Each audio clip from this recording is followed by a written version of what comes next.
My name is Shuki Cohen. I'm the director of the Center on Terrorism at John Jay.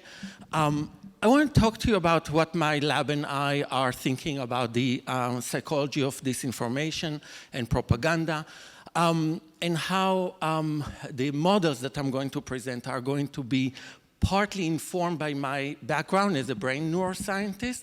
So if there is a brain neuroscience accent to what I'm saying, it will hopefully make sense. So I didn't always wanted to study extremism. I started as a clinical psychologist. I wanted to know how people are thinking differently when they are mentally disordered. And basically, mental distress is the brain way of disinforming us. So we can see distress as the brain telling us that the mental models that we have of the world are not what the world is.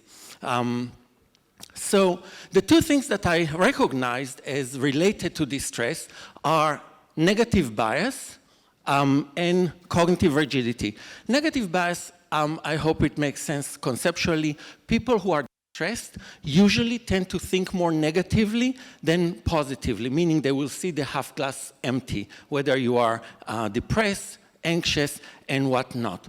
This is one way in which our brain starts to disinform us, right? So people who are mentally distressed are basically disinformed about the world. The other question that I had is, okay, so now that we know that, why is it so difficult for people to change once they know it? And the paradox is that even when people know they have a negativity bias, depressed people know that they tend to remember more negative issues than positive, and they still don't, it is very difficult to change. And that difficulty to change is called cognitive rigidity. And you can see already how cognitive rigidity is very related to what we call fanaticism later. But what I was looking at is how difficult would it take for the patient to change? What we see is with low negativity bias, meaning when people are only slightly making reality more negative than it is, and low cognitive rigidity, this is about here, oh, you can see it. This is about here. With low cognitive rigidity, the chances of changing the person's mind are best. With high negative bias and low cognitive rigidity, still it is very difficult to change people's mind.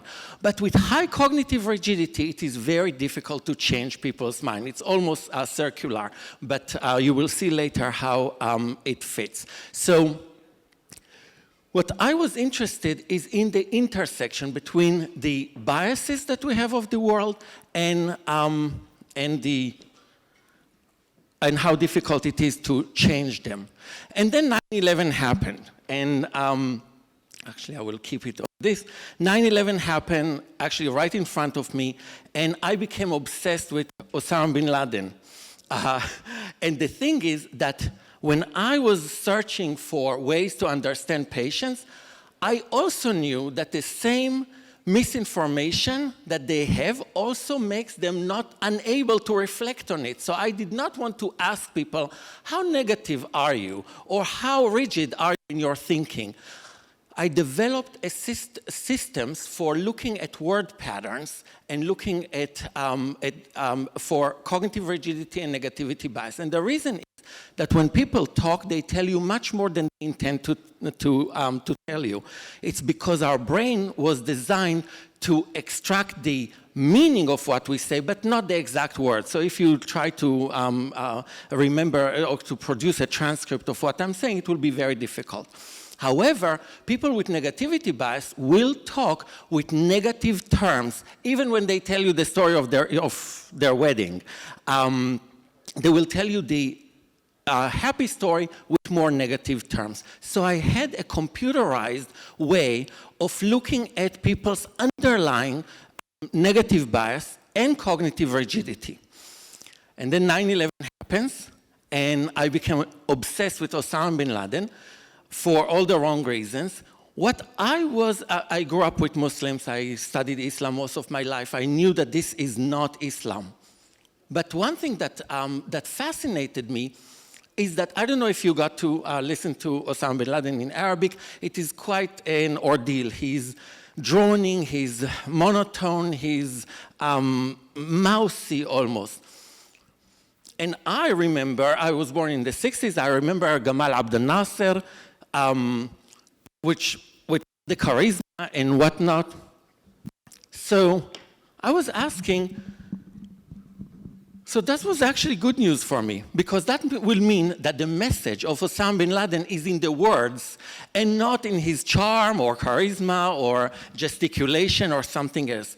And I already had word-based ways of understanding negativity bias and cognitive rigidity. So I started looking at fanaticism and negativity bias. And the question was, what kind of disinformation does Osama bin Laden give us of Islam, of the world, of world event, of history? But even more importantly, why is it something that people who are normal and are not psychopaths will still crave and will take it on as a plausible explanation of the world? What is the secret behind Osama bin Laden's ideology? So one of the models that we will immediately debunk is the linear model of disinformation, meaning we will have to get over the fact that we don't have so here you see the information landscape as a spectrum. You see a propagandist 1 and propagandist 2, and they inflict their 2 positions. This is D1 and D2 here. And then you are doing a rational evaluation that leads you to persuasion. That happens maybe here because we are academics, and happens in many professional circles, but it doesn't happen in real life. In real life,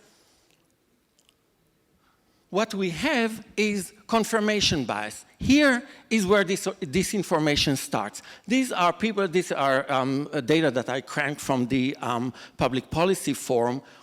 When you are asking for people who watch the same debate, who you think won the debate, you see that the registered Democrats think that Hillary Clinton won, the registered Republicans think that Trump has won. That will be our baseline, meaning disinformation for us will start with our very own brain.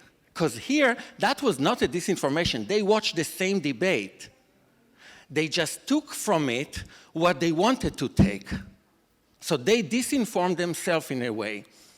That will be our baseline.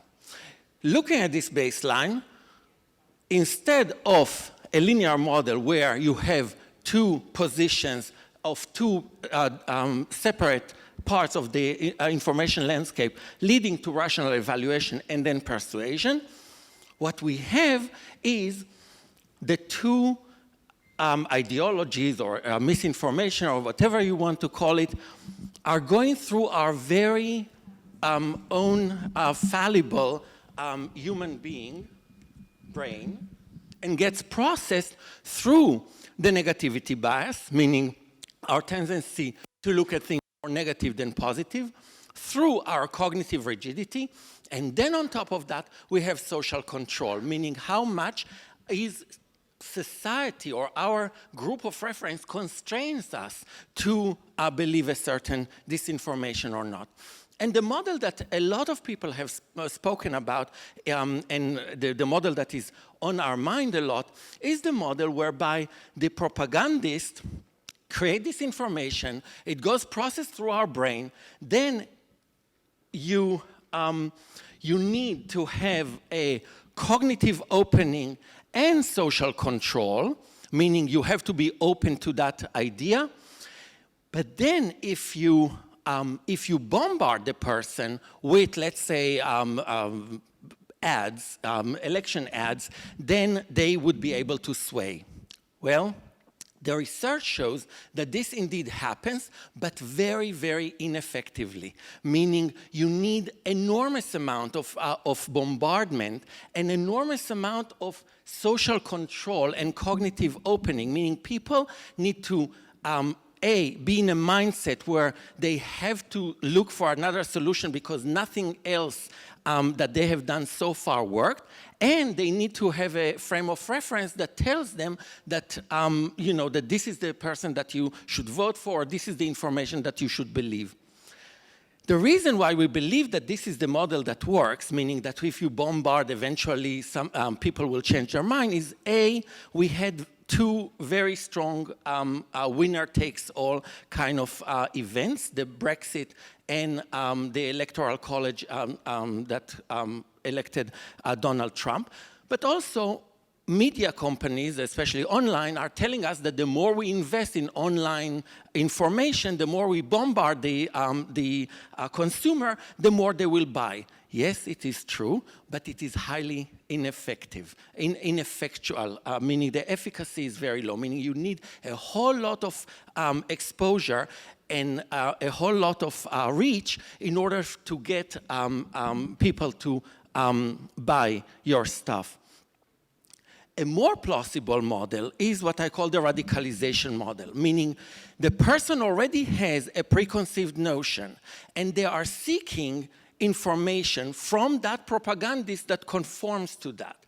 And then they ignore the other side, the D2, and in that case, if they have cognitive rigidity or social control, meaning either your group of reference tells you that this is what you should read and forwards you all these things, or you are fanatically believing in that, you are going down a rabbit hole and you are consuming more and more of that message. That's a model of self-radicalization. And the model is rarely linear. In fact, we know that information about what people consume go back to the propagandist in order for the disinformation to be tailored further to what people wanted to hear. So it is not a linear process. It is actually a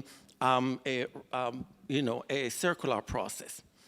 So this is the process of radicalization, where somebody is consuming a lot of information, and it does change their mind, but it doesn't change their mind from one idea to another. It only changed their mind in believing more and more the idea that they already had.